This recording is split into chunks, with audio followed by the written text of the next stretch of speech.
Story 1. The McStay Family Disappearance and Murders. In February of 2010, the McStay family, consisting of Mom Summer, Dad Joseph, and sons Johnny and Joseph Jr., seemingly vanished from their home abruptly. A carton of eggs was left open on the counter, and the family dogs were still outside in the backyard. The scene was eerie and complicated because the home the McStays lived in was under renovation, so a neat and orderly home wasn't the norm at this stage. It appeared there was missing furniture and the usual mess that comes with construction, with some freshly painted or redone surfaces mixed with older versions. From the outside, it appeared the family just took off. A neighbor had surveillance that captured what appeared to be the bottom of the family SUV leaving the driveway. Since they were living in California, the border to Mexico wasn't far, and authorities found footage of what appeared to be the McStay family walking into Mexico with their two little boys in tow. The family SUV was found abandoned in a mall parking lot near the Mexico border. 3 years passed before the bodies of the McStay family were found buried in shallow graves in the California desert. The bodies appeared to be in advanced decomposition, and there were signs of blunt force trauma. A sledgehammer was also found buried with one of the bodies. Chase Merritt, a business partner of Joseph McStay, was arrested and charged with their murders on November 5, 2014. His trial was delayed for years until 2019. He was sentenced to death. The motive was that Chase had a gambling addiction and had been embezzling money from the business. His DNA was found in the McStay family's abandoned vehicle. He bludgeoned this beautiful family to death for money. Story 2. The disappearance of Antoine de Saint-Exupéry, author of The Little Prince, who was also a French reconnaissance pilot during World War II. In 1944, he took off on a reconnaissance mission from Corsica and never made it back, and there was never any evidence of what might have happened to him and his plane. Finally, in 1998, a French fisherman pulled up his net and found wrapped in it a silver bracelet engraved with Saint-Exupéry's name. And in 2004, a diver searched in the area and found the remains of his plane, which had apparently been shot down by a German fighter after all. Story 3. In January of 1993, a 14-year-old girl I went to high school with was abducted on her way to school, murdered, and left nude in a ravine. Her murder went unsolved until 2004 when advances in DNA technology linked her case to a man who was already in prison for killing another woman. Turns out he was a serial killer who had killed 4 women, some of whom had been raped. Story 4. Not exactly solved, as there's no 100% confirmation. But the whole "what's the main buyer of glitter" craze from a while back turns out it's highly likely, basically confirmed in my opinion, that it's boat paint. Just boat paint. To clarify, there's an article I read about a group of people trying to get to the bottom of this by talking to those related to the industry. One person explained that when he worked at a boat paint company, they went through around 10 30-gallon barrels a week. And that's just one company. He also explained that most other companies he knew basically bought from GlitterX too. It's a very long read as they go into more detail than needed to make an entertaining story, but they come to the conclusion all the way at the bottom, obviously. Story 5. Adventures with Purpose. A great YouTube channel where a group of divers find missing people underwater after years when the local authorities don't care anymore or just don't have the resources. Story 6. There once was an urban legend or conspiracy theory about a video game called Polybius. The story goes as such. A mysterious arcade cabinet appeared in Portland, Oregon, in 1981 with never-before-seen gameplay. It was captivating to the point of being addictive, but that's not all. Many who played the game fell sick or went mad. Some versions of the myth detail that it caused hallucinations and nightmares or drove players to suicide. Every version of the urban legend mentioned mysterious men in black who would check on the game every now and then, leading some to believe this was some kind of government psychological operation to make people go insane. Several times over the years, it was proven to have not existed, usually by pointing to the lack of contemporary media coverage and a Freedom of Information Act request that found no records of such a video game, but this left people unsatisfied. If it truly were a psychological operation, of course these channels would come up blank. It wasn't until a retro gaming YouTuber and journalist called HOY made a video detailing his investigations.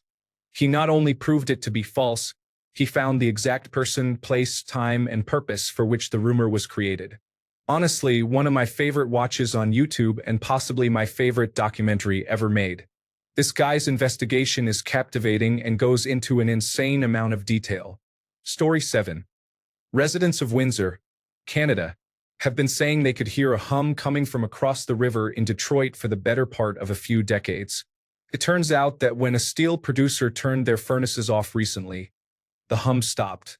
People had no idea what the noise could be until the factory closed.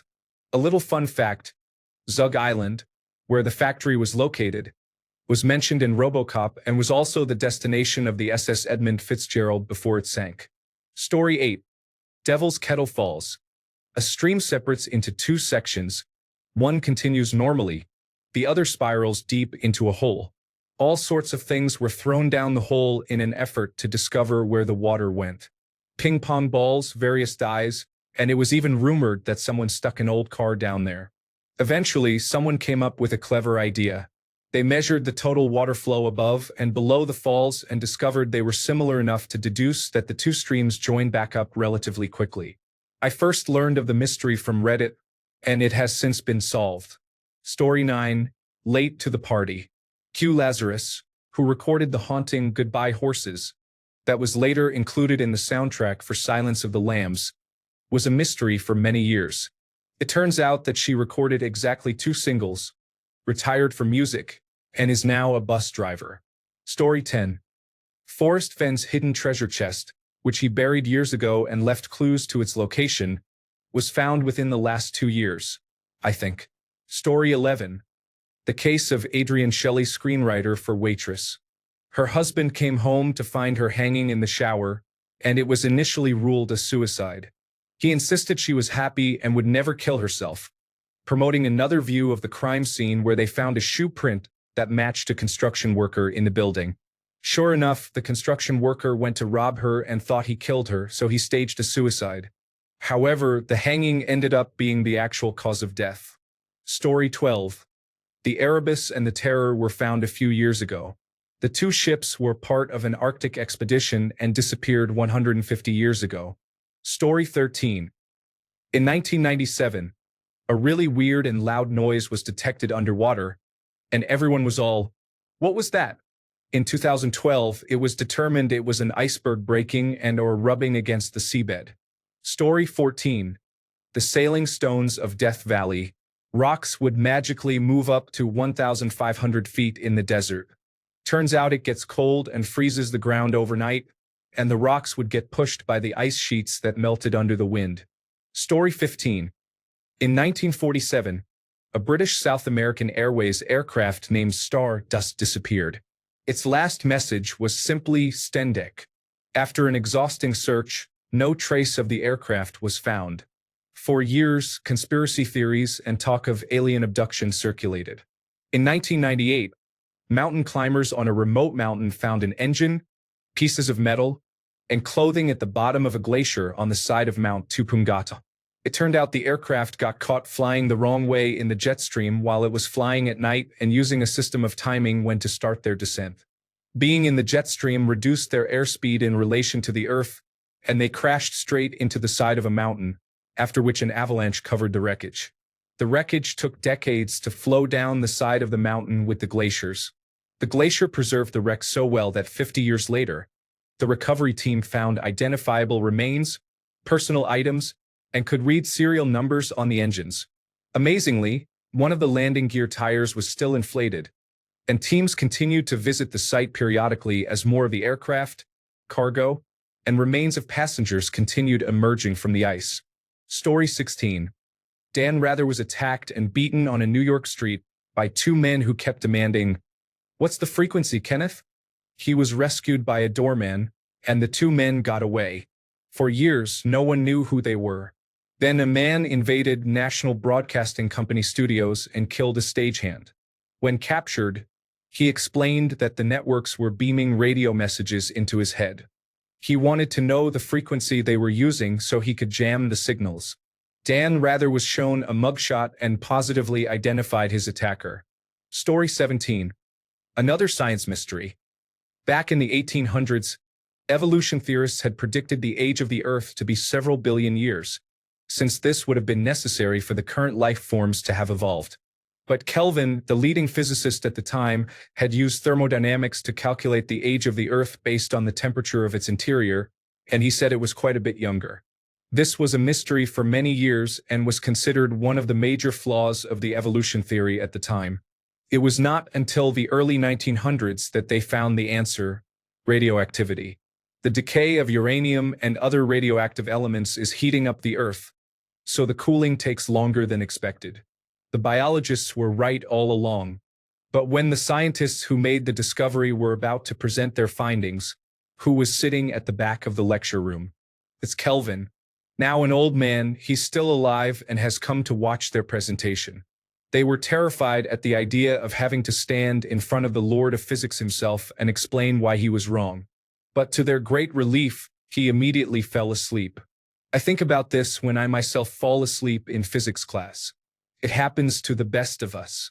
Story 18: What Deinocheirus looked like. When I was a kid in the 1980s, all that was known were the bones of the arms with enormous claws. Hence its name, Terrible Hand. They were mostly shown grasping a small car because they were so huge. The rest of the animal was a complete mystery. Was it like a giant Allosaurus, one that would make the Tyrannosaurus Rex look like a puppy in comparison? A few years later, it seemed more likely to be ostrich-like and an omnivore. Either way, given how rare it is for fossils to form at all, I was convinced I would die never knowing what this dinosaur actually looked like. Then, surprisingly, in 2014, they found more bones, and it was just the weirdest thing. Story 19. Mark Felt was Deep Throat, the key source for the journalists who pursued the Watergate story. Story 20. This one is strange. A guy is out drinking with friends late at night and leaves. He starts wandering the streets, and a CCTV sees him enter a dead-end street. Then he's never seen again. Some think there is foul play since an accidental death would at least result in a body. But then family and friends reveal that he had a very strange habit of sleeping in garbage bins when he was drunk. A few hours after he entered the dead-end street, the garbage truck came and picked up the bins. Later, after looking at the logs, it turns out that one bin weighed several hundred pounds more than it should have. But that was only recognized after it was too late. Story 21. So, in the early 2000s, someone posted new wave music that had been initially recorded off a German radio station on cassette around 1985. It contained about a minute of a song that became known as Stay the second time around, that no one seemed to be able to find any more information about. This became a pretty famous earworm internet mystery until 2013, when people on Reddit discovered the actual song and artist. It turned out it was a song by Swedish artist Johan Lundell titled Up on the Roof that never became any kind of hit, and up until that time, had never been re-released after the original analog release. Story 22. The Murders of Jay Cook and Tanya Van Queilenborg. A couple from Victoria, British Columbia, went on a short trip to Washington State in 1987 and were murdered. It remained unsolved until 2018 when a genetic match from the semen found on Tanya was identified. The story was of interest to me as I live in Victoria and remember the story on the news when the murder happened when I was a young child. Between 2010 and 2015, I actually worked with her younger brother. He grew up and became a lawyer. Very nice guy, and I was so happy for him when they announced it was solved. Story 23. The Andreen McDonald case. She and her husband Andre, originally from Jamaica, moved to my town in Texas. Andre was in the Air Force and Andreen owned a bodybuilding business. Andre was jealous of Andreen's success and constantly demanded to be made co-owner of her company, but she always refused. One day, he had enough and did away with her. The gym she frequented every morning became concerned when she stopped showing up. She was very close with the women she worked out with and had even given them a key to her house. She had told them that if she ever went missing, her husband was probably responsible, as they knew he had an attitude. While Andre was out, the women checked on Andreen. Her car and wallet were there, but she wasn't. They found blood and hair in her bathroom. That's when the police were called. The police arrived when Andre was home and asked about Andreen. He claimed she was in the hospital. They asked, if she's in the hospital, how come her wallet's here? He simply responded, talk to my lawyer. They got a warrant and searched the house further. They found more evidence in the bathroom and evidence of clothes that had been burned in the fire pit in the backyard. But no body, so all they could do was charge him with a missing persons case. Andre was cocky about it, confident he would be proven innocent and that the police would never catch on. Little did he realize how loved Andreen was and how much Texas ranchers hate corrupt and snarky murderers. Crowds gathered daily and were given permission to search ranchers' land for any sign of Andreen's body. Just as crowds started feeling defeated and Andre began to hope for release, a rancher was checking his field. Hearing coyotes, he went to see what had attracted them.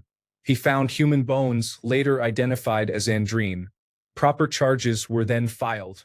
Edon. Some ask why she stayed or why he felt jealous of her success. Remember, they're from Jamaica. The whole point of coming here was to better themselves and bring pride to their families. She was doing great, but because of her success, his family looked down on him for not being as successful as his wife. She stayed with him mainly to try to ensure their daughter's life could be as normal as possible. Unfortunately, that backfired for her. But now her daughter is being taken care of by her aunt and grandmother, who both love and support her.